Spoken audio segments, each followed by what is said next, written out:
இயேசு கிறிஸ்துவின் பரிசுத்த நாமத்திற்கு ஸ்தோத்திரம் சொல்லி உங்களை இந்த கிருபையின் புதல் நிகழ்ச்சிக்கு வரவேற்கிறேன். எபிசோட் 1 102 வரைக்கும் பார்க்காதவங்க பாருங்க. நிச்சயமா உங்க இருதயத்துக்கு தேவையான விஷயங்களை பேசிட்டு வரும். போன எபிசோட்ல அந்நியரை உபசரிக்கணும். ஏன்னா அந்நியரை உபசரிக்கும் போது தேவதூதரில் கூட நமக்கு தெரியாமே நம்ம உபசரிப்போம். அதே மாதிரி கஷ்டப்படுறவங்கள பார்த்து, கட்டப்பட்டவங்கள பார்த்து, பிரச்சனை இருக்கவங்கள பார்த்து நமக்கு அந்த கஷ்டம் இருக்க மாதிரி நினைக்கணும். அதாவது பிறரை நேசிக்கணுன்றது தான். நம்ம கஷ்டப்படும் போது என்ன ஃபீல் இருக்குமோ அதே ஃபீல் நமக்கு இருக்கணும் மற்றவங்க கஷ்டத்துலையும். அதுக்கப்புறம் பண ஆசை இருக்கக்கூடாது. பணம் வேணும்னு நினைக்கலாம், ஆனால் பண ஆசை இருக்கக்கூடாது. ஏன்னா நான் உன்னை விட்டு விலகுவதும் இல்லை, உன்னை கைவிடுவதும் இல்லை என்று அவர் சொல்லியிருக்கிறார், ஆண்டவர் சொல்லியிருக்காரு அப்படின்றத நம்ம பார்த்தோம். ஆண்டவர் நம்மளோட எப்பவும் இருப்பார். ஆண்டவர் நம்ம வலது பஸ்திரம் நம்ம வைக்கணும். அவர் நம்மளோட இருந்தால் எல்லா பிரச்சனையும் நம்மளால ஃபேஸ் பண்ண முடியும்.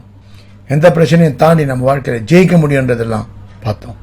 இப்போ இந்த எபிசோட்ல யோவான் 10ஆம் அதிகாரம் 14ஆம் வசனம், நானே நல்ல மேய்ப்பன். இதை நம்ம பார்க்கறதுக்கு முன்னாடி ஒரு கதை ஒன்று.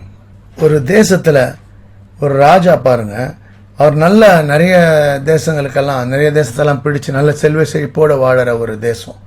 அந்த தேசத்துக்கு ராஜாவா இருக்கவர்.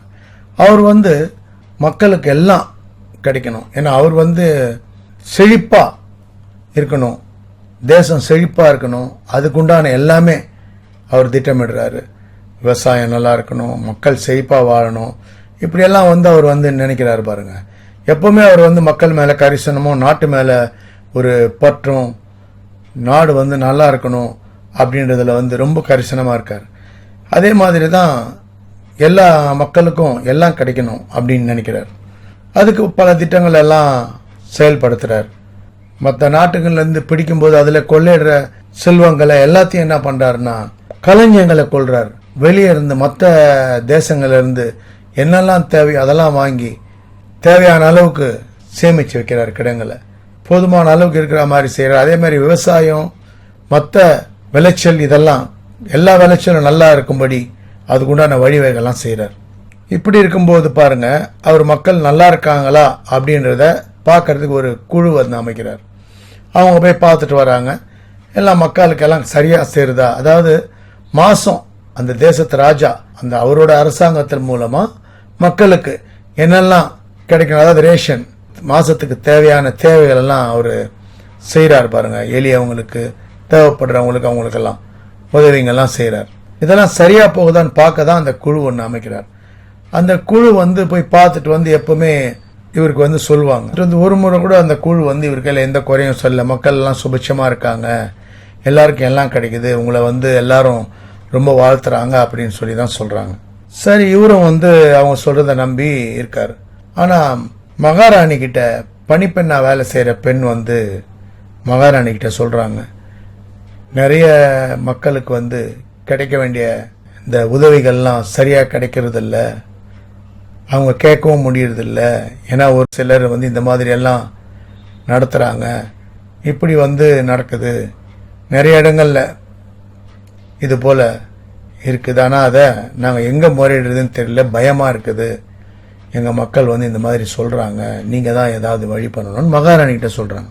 மகாராணி ராஜா கிட்ட சொல்றாங்க, இந்த மாதிரி விஷயம் இப்படி எல்லாம் பணிப்பெண் சொல்றாங்க, நீங்க என்ன பாத்தீங்களா, இதை பத்தி எல்லாம் விசாரிச்சீங்களா? அவரு இல்ல சொல்றாரு, எனக்கு நான் நியமிச்ச குழு கரெக்டா எல்லாம் நடக்கிறதா சொல்றாங்க, நான் விசாரிக்கிறேன், என்னன்னு பாக்குறேன் அப்படின்னு சொல்றாரு. அதுக்கப்புறம் பாருங்க, இவருக்குள்ள ஒரு யாரையும் கூப்பிட்டு என்னமோ கேட்காம என்ன பண்றாரு, இவரே மாறு வேஷத்துல அவங்க சொன்ன இடங்களுக்கெல்லாம் போய் பாக்குறாரு. அங்க போனா பாருங்க, இதேதான் எல்லா இடத்துலயும் ஒரு தவறுகள் நடக்கதானே செய்யும். ஒரு அரசாங்கத்துல இருக்கவங்க எல்லா இடத்துலயும், அந்த காலத்திலயும் அதே மாதிரி இது என்ன பண்றாங்க, மக்களுக்கு கொடுக்க வேண்டியது இவங்க என்ன பண்றாங்க, இவங்க ராஜாவுடைய ஆளுங்கன்றது இவங்களை கேள்வி கேட்க முடியாது. இவங்களை கேள்வி கேட்கணும், நேரா போய் ராஜா கிட்ட முறையிடணும், இல்ல அந்த குழு யாரோ வந்தாங்கன்னா அவங்க கிட்ட தான் முறையிட முடியும். இவங்க கிட்ட அவங்க கேட்க முடியாது, ஏன்னா எதிர்த்துட்டு அவங்களால வாழ முடியும். அதனால என்ன பண்றாங்க, சொல்லாமே இருந்துடுறாங்க. இவங்க கொடுக்க வேண்டியதை அங்கங்க எங்கெங்கெல்லாம் இவங்களுக்கு சேர வேண்டிய சலுகைங்களை பறிச்சிடுறாங்க. அதாவது சரியா கொடுக்கறது இல்ல, அந்த சலுகையும் அவங்க முழுசா கிடைக்கிறது இல்ல, பாதி இவங்க எடுத்துடுறாங்க, பாதி அவங்களுக்கு தராங்க. இப்படி நடக்குது பாருங்க. இதை பாக்குறாரு ராஜாவும், பார்த்துட்டு ஒண்ணுமே பேசாம எல்லாத்தையும் பார்த்துட்டு யாரு என்ன செய்யறாங்க, இதுல யாரு எல்லாத்தையும் பார்த்துட்டு வராரு பாருங்க. வந்துட்டு குருவை கூப்பிட்டு என்னன்னு கேட்கிறாரு. இப்படி நான் ராஜ்யத்துல நான் நல்லது செய்ய நினைக்கிறேன், அந்த நல்லதை செய்ய நான் கொடுக்கறத நீங்க ஏன் தடை பண்றீங்க? அவங்களுக்கு கிடைக்காதபடி ஏன் நீங்க தடை செய்றீங்க? உங்களுக்கு என்ன தேவையோ என்கிட்ட நேரடியா தானே நீங்க கேட்கணும். மக்களோட நான் தர்றத நீங்க தடை பண்றது எந்த விதத்துல நியாயம் அப்படின்னு சொல்லி யாரெல்லாம் அந்த தடை பண்ணாங்களோ, யாரெல்லாம் அந்த சலுகையில பாதிய அவங்க எடுத்துட்டு பாதி அவங்களுக்கு கொடுத்தாங்களோ அவங்க எல்லாரையும் சிறையில தள்ளிடுறாரு. எந்த பாதியை வாங்கினீங்க, அவங்க வாங்கின எல்லாத்தையும் அவங்க கிட்ட இருந்து எடுத்துடுறாரு. எடுத்துட்டு அவங்களுக்கு சிறை தண்டனை கொடுக்குறாரு. ஒரு ராஜாவே மக்கள் மேல இவ்வளவு ஒரு பற்று, மக்களை நேசிக்கிறாரு, ஒரு கரிசனத்தோட அவங்களோட தேவைகள் எல்லாம் சந்திக்கணும், அவங்க தேவைகள் எல்லாம் சரியா அவங்களுக்கு கிடைக்கணும் அப்படின்னு நினைக்கிறார். அப்படி ஒரு ராஜாவே நினைக்கும் போது நம்ம ஆண்டவர் எப்படி நினைப்பார்? அதுதான் நம்ம இப்ப பேச போறோம். என்ன சொல்றாரு பாருங்க. யோவான் 10:14 நானே நல்ல மேய்ப்பன்.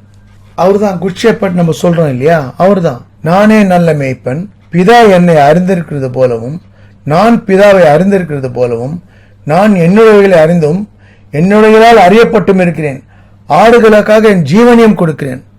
பாருங்க, ஒரு ராஜா தானியங்களோ மத்த ஏதோ சலுகைகளை தான் கொடுக்க முடியும், ஆனா இவரு ஜீவனையே கொடுக்கிறாரு பாருங்க. ஆடுகளுக்காக என் ஜீவனையும் கொடுக்கிறேன். ஆடுகள்னா யார்? நாம தான், மக்களை தான் அவர் ஆடுகள். ஏன்னா மேய்ப்பன், அவர் நம்மளோட மேய்ப்பன், அவர் நம்மளை பராமரிக்கிறவர். ஒரு ஆடுகளுக்கு தேவையான எல்லாமே சாப்பிடுறது, அவங்கள பாதுகாக்க, பராமரிக்கிறது எல்லாமே செய்யறாங்க. அதான் மேய்ப்பன். அந்த மேய்ப்பன் குரலே தெரியும் பாருங்க ஆடுகளுக்கு. மேய்ப்பன் வந்த உடனே அவங்களுக்கு ஒரு சந்தோஷம் கிடைக்கும், ஏன்னா தேவைகள் சந்திக்கப்படும். அந்த மேய்ப்பன் வரும்போது அவங்களுக்கு ஆகாரம் கிடைக்கும், மேய்ச்சலுக்கு கொண்டு போவாங்க. அதே மாதிரி அவர் சொல்றாரு பாருங்க, அடுத்து ஜீவனை கொடுக்கிறேன்னு சொல்றாரு.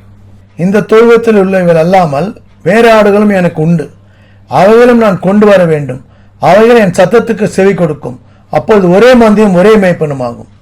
நிறைய இருக்கு, இது மட்டும் இல்ல. இப்ப என் கூட இருக்கவங்க மட்டும் இல்ல, அதாவது என்னை விசுவாசிக்கிறவங்க மட்டும் இல்ல, என்னை ஏற்றுக்கொண்டவங்க மட்டும் இல்ல, என்னை நேசிக்கிறவங்க மட்டும் இல்ல, என்னை துதிக்கிறவங்க மட்டும் இல்ல, இது இல்லாம என்னை ஏற்றுக்கொள்ளாதவங்க இருக்காங்க, என்னை அறியாதவங்க இருக்காங்க, என் சத்தத்துக்கு செவி கொடுக்காதவங்க இருக்காங்க. அதனால அவங்களும் வரணும். பாருங்க எப்படி சொல்றாரு. தொழுவத்தில் உள்ளவர்கள் அல்லாமல் வேற ஆடுகளும் எனக்கு உண்டு, எல்லாரையும் கொண்டு வரணும், அவைகள் என் சத்தத்துக்கு செவி கொடுக்கும், அப்போ அவங்களும் அவர் சத்தத்துக்கு செவி கொடுப்பாங்க. ஏன்னா இவ்வளவு நாள் அவங்க வேறையா இருக்காங்க, அவங்க எல்லாம் வரணும், சேரணும், இவர் சத்தத்துக்கு செவி கொடுக்கணும். செவி கொடுக்கும் சொல்றாரு பாருங்க. நான் கொண்டு வர வேண்டும், அவைகளையும் நான் கொண்டு வர வேண்டும், அவைகள் என் சத்தத்துக்கு செவி கொடுக்கும், அப்போது ஒரே மந்தையும் ஒரே மேய்ப்பனும் ஆகும். ஒரே மேய்ப்பன், ஒரே ஆண்டவர், ஒரே மக்கள், அதான் ஒரே தேவன், அவர் தான் தேவன், ஒரே மந்தை. எப்படி சொல்றாரு பாருங்க. அப்பொழுது ஒரே மந்தையும் ஒரே மேய்ப்பனும் ஆகும். அது என்ன சொல்றாரு? ஒரே ஆண்டவர், நான் தான் ஒரே ஆண்டவர், ஒரே மந்தையும் ஒரே மேய்ப்பனும், அவர் சத்தத்துக்கு செவி கொடுக்கிற மக்களாகவும் அவர் தேவனாகவும் இருப்பார்ன்றது தான் இந்த வசனம் சொல்லுது. அடுத்து, நான் என் ஜீவனை மறுபடியும் அடைந்து கொள்ளும்படிக்கு அதை கொடுக்கிறபடினால் பிதா என்னில் அன்பாய் இருக்கிறார், ஒருவனும் அதை என்னிடத்திலிருந்து எடுத்துக்கொள்ள மாட்டான். நானே அதை கொடுக்கிறேன், அதை கொடுக்கவும் எனக்கு அதிகாரம் உண்டு, அதை மறுபடியும் எடுத்துக்கொள்ளவும் எனக்கு அதிகாரம் உண்டு. இந்த கட்டளை என் பிதாவினிடத்தில் பெற்றுக்கொண்டேன் என்றார். அதாவது இவர் சொல்றார் பாருங்க, ஆண்டவர் இதெல்லாம் நான் வாசல், நான் தான் எல்லாம், நான் தான் மேய்ப்பேன், நான் ஜீவனை கொடுக்கிறேன், இதெல்லாம் சொல்றாரு. சொல்லிட்டு இதை நான் மேய்ப்பேன், இதெல்லாம் நான் ஜீவனை கொடுக்கிறேன். இவங்களுக்கு அதெல்லாம் தெரியாது பாருங்க. ஆண்டவர் என்ன சொல்ல வர்றாரு, என்ன பேசுறாரு, இவங்களுக்கு எல்லாம் தெரியாது. ஏன்னா அவர் கல்வாரி சொல்ல அடிப்படை போறாருன்னு அவருக்கு தான் தெரியும். அவர் நம்ம பாவங்களுக்காக மரித்து நம்மளை மீட்டெடுக்க போறாருன்றது அவருக்கு தெரியும். ஆனா யாருக்கும் தெரியல, இவங்களுக்கெல்லாம் தெரியாது. ஆனா பாருங்க சொல்றாரு, ஒருவனும் எடுத்துக்கொள்ள மாட்டான், நான் தான் கொடுக்கிறேன். அவர் ஜீவனை அவரு தான் கொடுக்கிறாருங்க. இவங்க கல்வாரி சிலுவையில கொண்டு போறாங்க, எல்லாம் பண்றாங்க, ஆனா ஜீவனை அவரு தான் கையளிக்கிறார். கல்வாரி சிலுவையில நமக்காக அவர் மறிக்கிறார். எப்படி? கடைசியில ஜீவன் அவர் தான் கொடுக்கிறார், நமக்காக ஜீவனை கொடுக்கிறார். அதே மாதிரி ஜீவனை எடுத்துக்கொள்ளும்படிக்கு, திரும்ப உயிர்க்கும்படிக்கு சொல்றார் பாருங்க. அதை கொடுக்கவும் எனக்கு அதிகாரம் உண்டு, அதை மறுபடியும் எடுத்துக்கொள்ளவும் எனக்கு அதிகாரம் உண்டு. திரும்ப 3ஆம் நாள் உயிர்த்துறாரு பாருங்க. அதான் சொல்றாருங்க, மறுபடியும் எடுத்துக்கொள்ளும் எனக்கு அதிகாரம் உண்டு, இந்த கட்டளையை இதை என் பிதாவிடத்தில் பெற்றுக்கொண்டேன். அப்படிதான் பாருங்க, கல்வாரி சிலுவையில நமக்காக அடிபட்டு நம்ம பாவங்களுக்காக நொறுக்கப்பட்டார், மரித்து நம்மளெல்லாம் மீட்டெடுத்தார், மீண்டும் 3ஆம் நாள் உயிர்த்து என்றென்றைக்கும் ஜீவிக்கிற தேவனா இருக்கார் பாருங்க. பைபிளோட மெயின் கான்செப்டே அதான். இதுதான் வேதம், இதுதான் சத்தியம். ஆண்டவர் இதை செய்யலன்னா வேதத்துல பாத்தீங்கன்னா நம்ம பழைய ஏற்பாடை மட்டும்தான் நம்ம பார்த்திருப்போம். ஜீசஸ் உலகத்துக்கு இதெல்லாம் செஞ்சு முடிச்சு மீட்டெடுத்ததாலதான் பலியம் நின்னு போச்சு. பாருங்க, பலியே இல்ல. எல்லா பலியும் பழைய ஏற்பாட்டோட எல்லா பலியும் நின்னு போச்சு. இவர் பலியாயிட்டார் இல்லையா? ஆண்டவரே அவரே பலியாகும் போது எல்லா பலிக்கும் ஒரே பலி, அவர் நமக்கு பலியானார். அதான் ஜீவனை கொடுக்கிறேன்னு சொல்றாரு. பாருங்க, ராஜா மக்களுக்காக என்ன கொடுக்க முடியும்? ஆனா இவர் பாருங்க ஜீவனை கொடுக்கிறார். பாவங்கள்ல இருந்து நம்மளை மீட்டெடுக்கிறார், நம்ம வாழ்க்கைய மாத்துறார், பிரச்சனையில இருக்க வாழ்க்கைய சமாதானமா மாத்துறார், துக்கத்தை சந்தோஷமா மாத்துறார், குறைவை நிறைவாக்குறார், ஆசீர்வாதமா நம்ம வாழ்க்கை வளமாகும்படி அவர் எல்லா கஷ்டங்களையும் எடுத்துக்கொண்டார். இதுதான் நம்ம வேதம். இருதயத்துல நம்ம வசனத்தை ஆழமா விதைச்சு அவரோட வசனத்தை கை கொள்ளும் போது வாசிக்கும் போது தியானிச்சு வாசிக்கணும். இருதயத்துல நல்லா ஆழமா பதியும்படி நம்ம விதைக்கும் போது நமக்கு 100, 60, 30 மட்டும் இல்ல 1000 மடங்கு பெருகும்படி ஆண்டவர் ஆசீர்வதிப்பார். நம்ம வாழ்க்கை முழுவதும் நடத்துவார். தொடர்ந்து வாட்ச் பண்ணுங்க. சப்ஸ்கிரைப் பண்ணணும்னு நினைக்கிறவங்க சப்ஸ்கிரைப் பண்ணுங்க. பிடிச்சிருந்தா லைக் பண்ணுங்க, ஷேர் பண்ணுங்க. அநேக இருதயங்களை ஆண்டவர் தொடும்படி நிறைவுக்கு வருவோம். God bless you all. கர்த்தராகிய இயேசு கிறிஸ்துவின் விலையேறப்பட்ட ரத்தத்திற்கு ஜெயத்தை ஏறெடுத்து அவருடைய பரிசுத்த நாமத்திற்கு ஸ்தோத்திரம் சொல்லி நிறைவு செய்கிறேன். நன்றி. தேங்க்ஸ் ஃபார் வாட்சிங். தேங்க்யூ.